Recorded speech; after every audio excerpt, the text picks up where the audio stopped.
Hey YouTubers, this is the Gold Standard 00924 coming at you with another video for you guys today. So WrestleMania is just closing in, and I figured why not just make a couple of videos regarding about WrestleMania just to kind of coincide with this year's festivities. And I kind of thought of doing a random pay-per-view review on WrestleMania 10.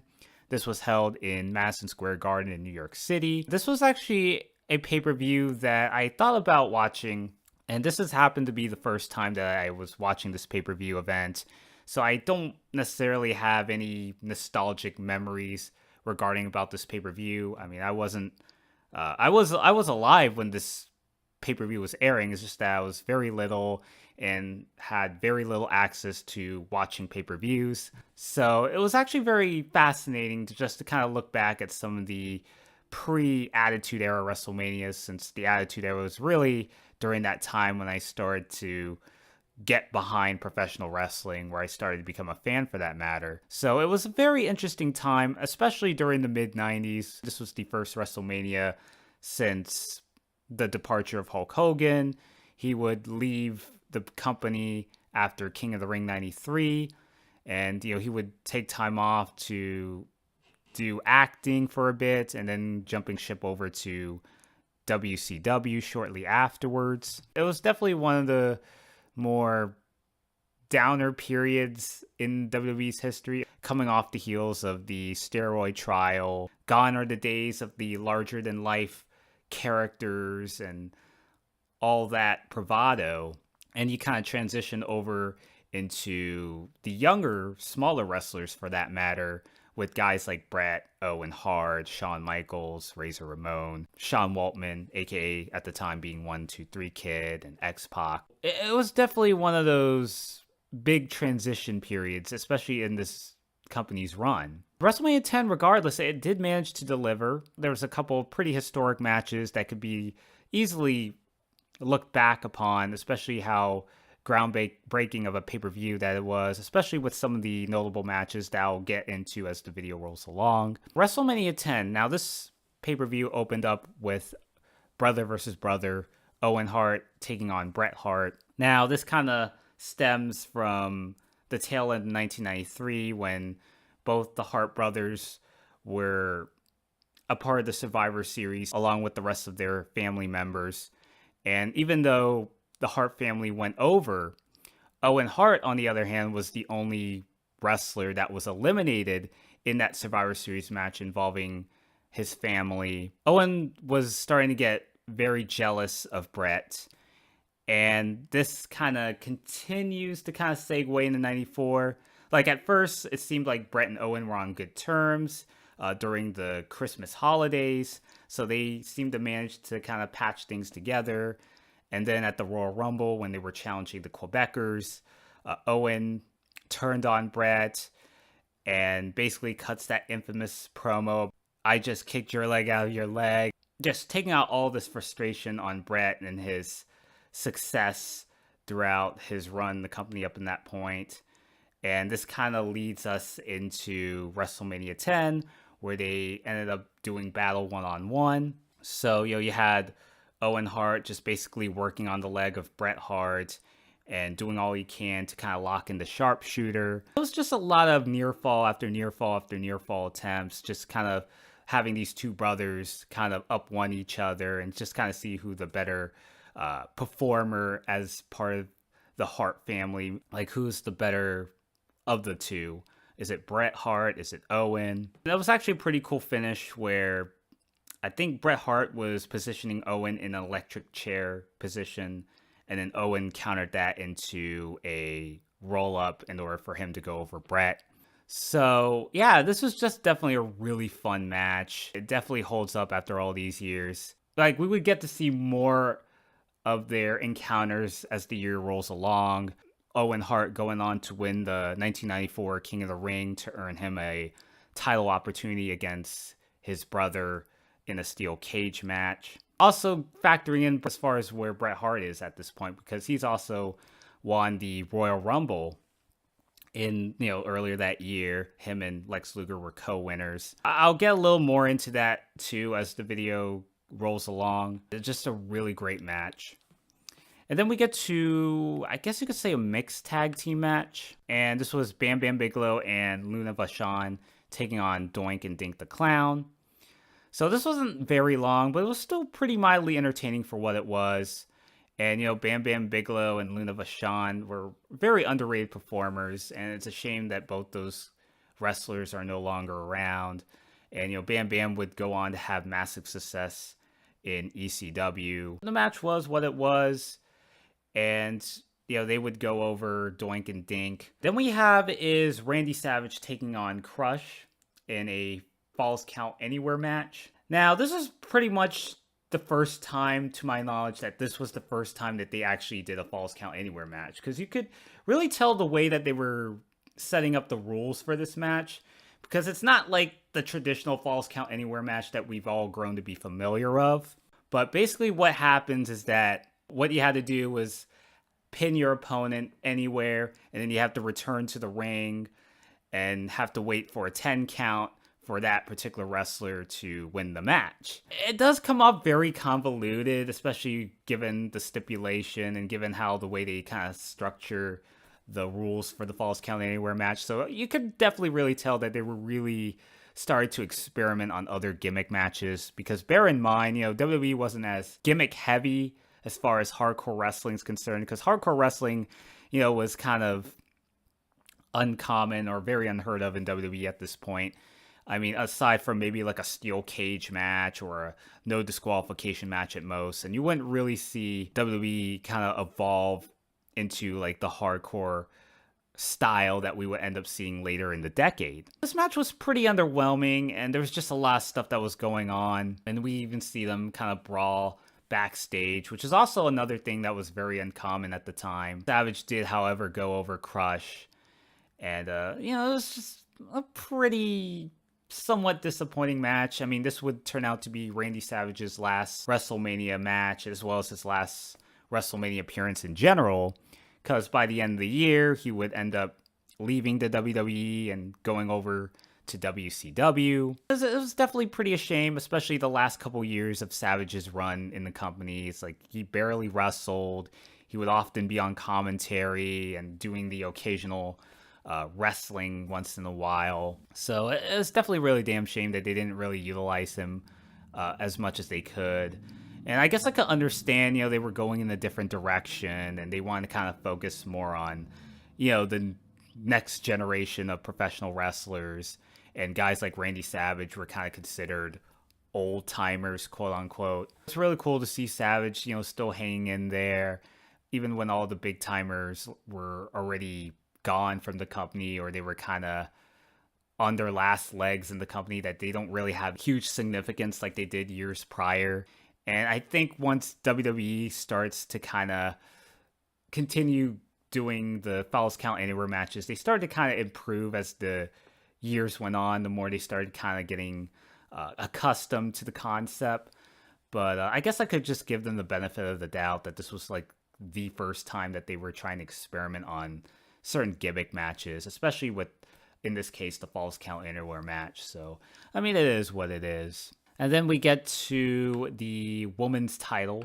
Alundra Blaze going in as the champion, defending the belt against, hopefully I'm pronouncing her name right, but if not, I sincerely apologize, Leilani Kai. So this match wasn't really much of a match. It only lasted 3 minutes. Not really much to talk about here. But yeah, this wasn't really much of a match, really. Blaze ended up retaining the women's title here. And then we get to the tag team title defense with the Quebecers going as the champions, defending the belt against Men on a Mission. Now, the tag team division, even during the mid-90s, was very forgettable. There wasn't really that much depth in the tag division at this point. I mean, the Steiners, they were there the previous year, and for some reason, they weren't even on the card.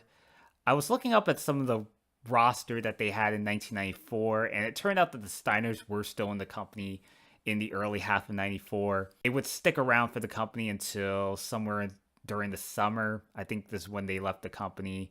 But for some reason, they were just left off the card. They were like the hugest tag team in professional wrestling at this point. Why they were left out of the WrestleMania card is beyond me.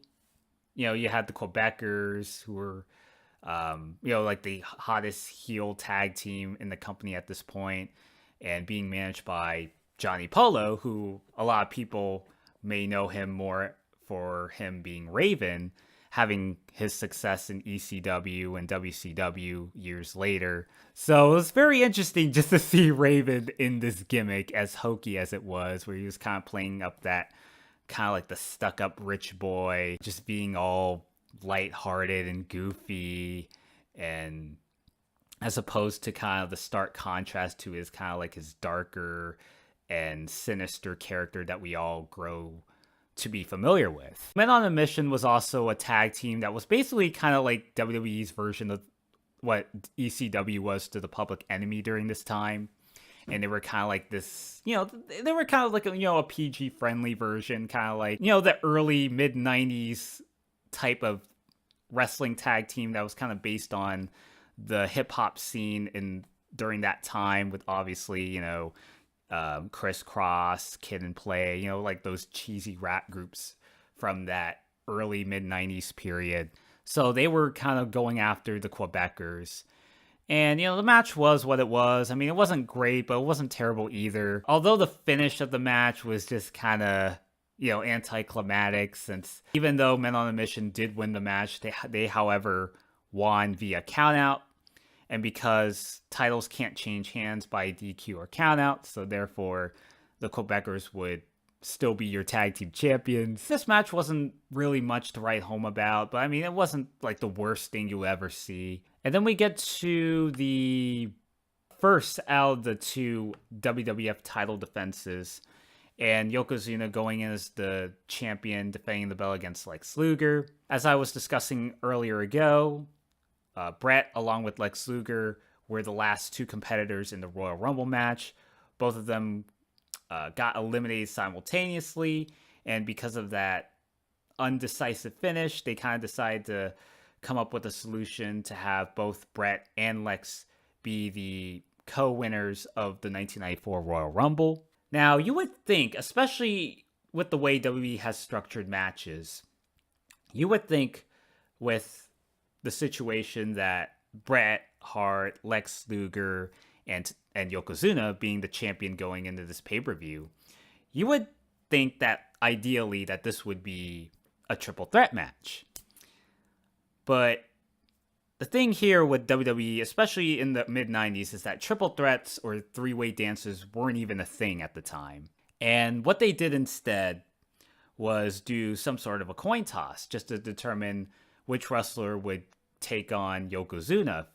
And they kind of basically arranged around the matches, just kind of ensure exactly who would face such and such later on in the night. So, for instance, Lex Luger would face Yokozuna, and the winner of that match would go on to face Bret Hart in the main event for the WWF title. So, in this case, Yokozuna is facing Lex Luger. This match did get a lot of time compared to Bret versus Yokozuna, but this was really during this time when it really showed that the Lex Express experiment wasn't really going the way that WWE planned. Earlier that summer, Lex Luger ended up becoming a babyface. He body slams Yokozuna on a boarding ship in the summer of '93. This kind of led to a match at SummerSlam for the WWF title. Luger won the match, but the thing is that he won via countout. And like what I was discussing about the situation with the tag title match earlier in this video, even though Lex Luger won the match via countout, a title can't change hands. So therefore, Yokozuna would still be the champion.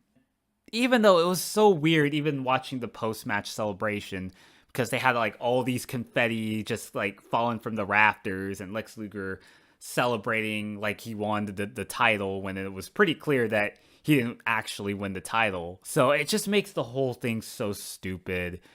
And it was one of the mistakes that they did was not pulling the trigger, even though Luger would continue to kind of build up that momentum from SummerSlam 93 going to the Royal Rumble. It was pretty clear that Bret Hart was going to be like the number one guy in the company. When you got to Luger and Yokozuna, it really showed. You had Mr. Perfect, who we haven't seen in a couple months, being served as the special guest referee. And basically, this would be the match where Perfect would turn on Lex Luger.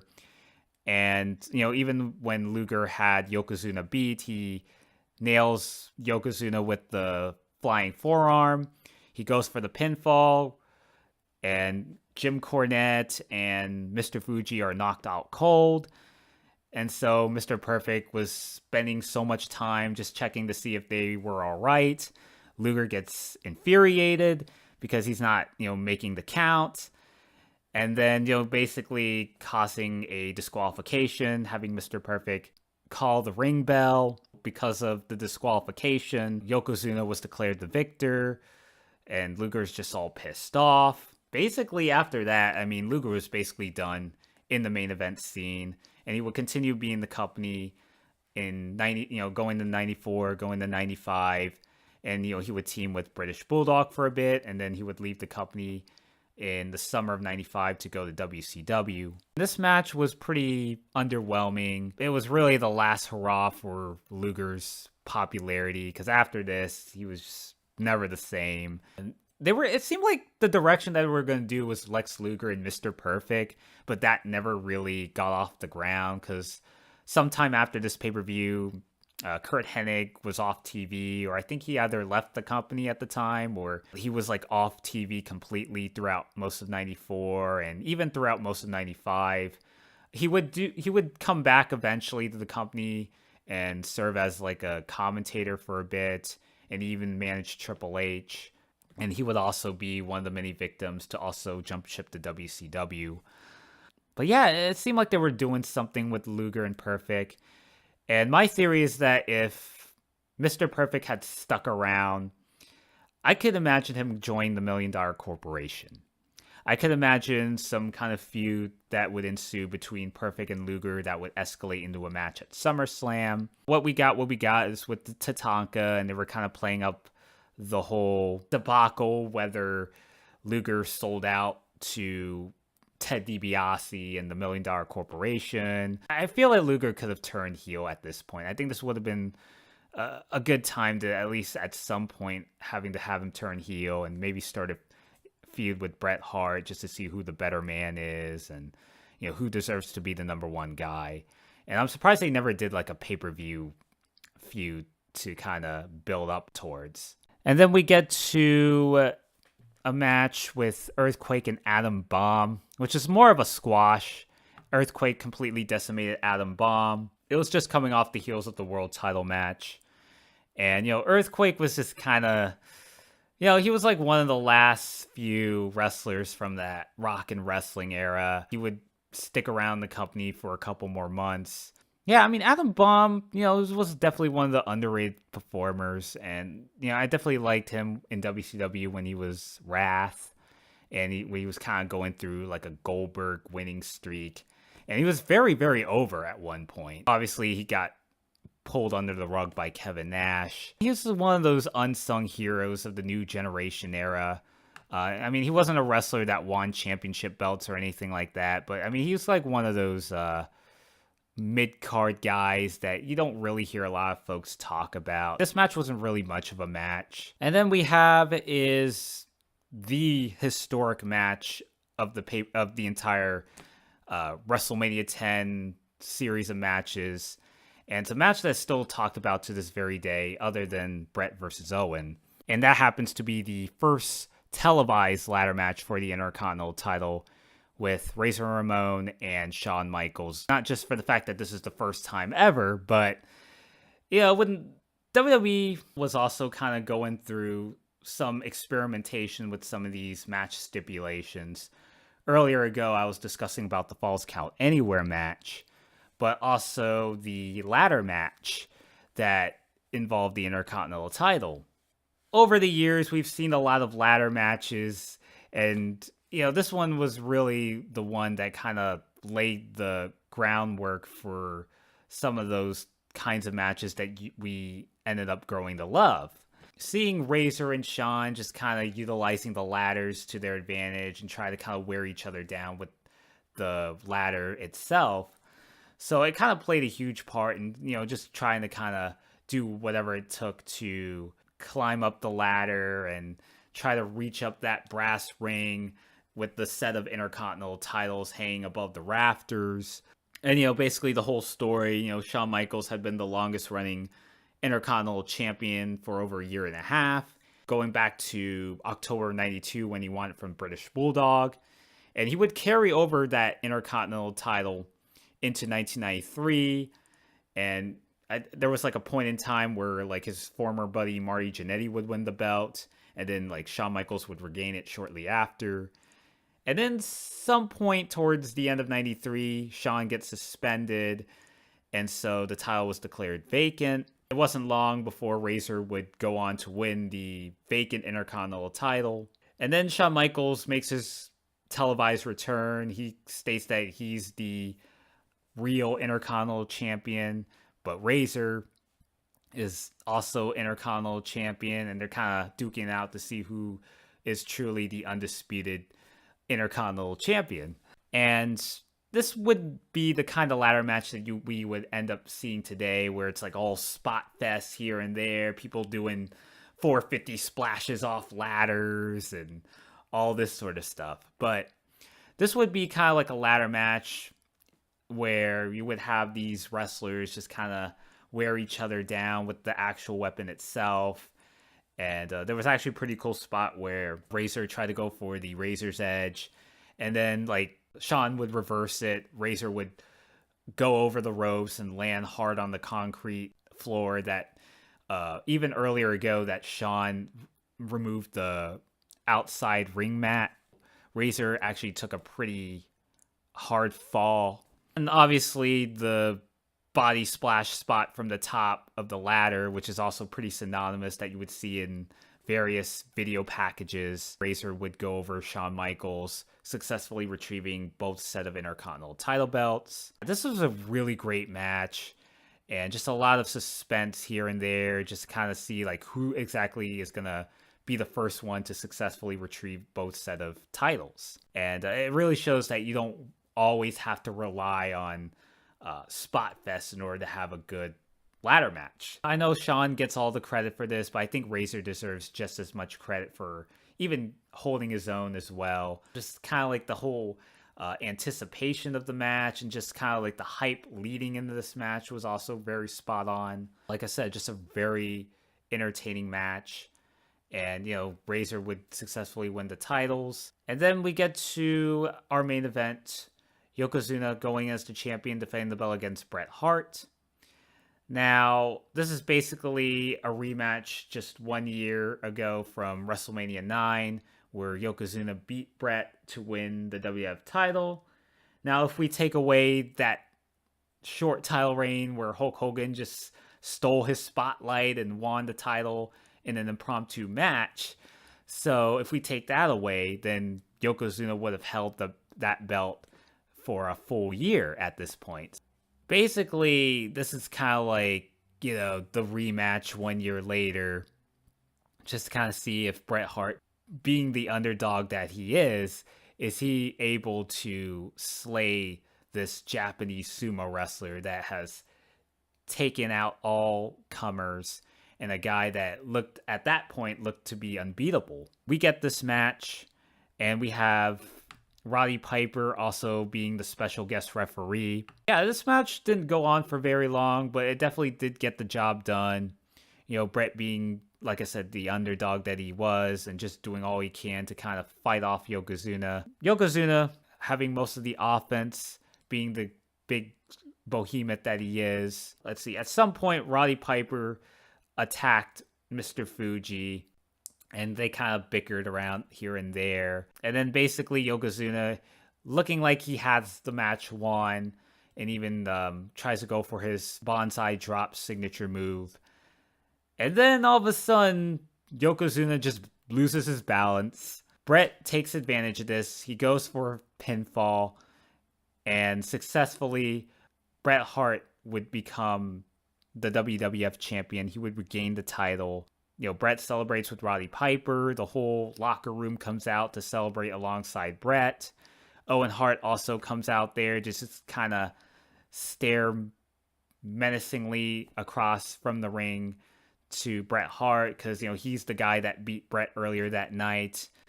And Bret Hart, even despite coming up short and having to do double duty that night, Bret would, go on to kind of end the pay-per-view on a high note. Bret would bounce back from that, regain the WWF title. From that point on, this is really officially where the new generation era started. And some folks will say, well, it started when Hogan left, but this is really the official period from WrestleMania 10 that with the crowning of Bret Hart as the top guy for the company at that time, basically closing out WrestleMania 10 there. Pretty entertaining show. There have been better WrestleManias throughout the years, but this pay-per-view was enough to keep me satisfied. And there weren't really that many stinkers, or at least matches that you kind of feel embarrassed. Very groundbreaking for a number of reasons, not only being the milestone anniversary of the event, but also just a number of noteworthy matches that haven't been pulled off in the company. There was just a lot that got accomplished, and Bret Hart would go on to have his success throughout most of '94. Yokozuna would never really kind of recover from losing the WWF title, and he would rekindle his feud with The Undertaker for a little while, and then tag teaming with Owen Hart. WrestleMania 10, just a very fantastic pay-per-view overall. So what are your guys' thoughts about this pay-per-view? Tell me some of your favorite matches. Thank you all guys for watching. And this is the Gold Standard 00924 signing out.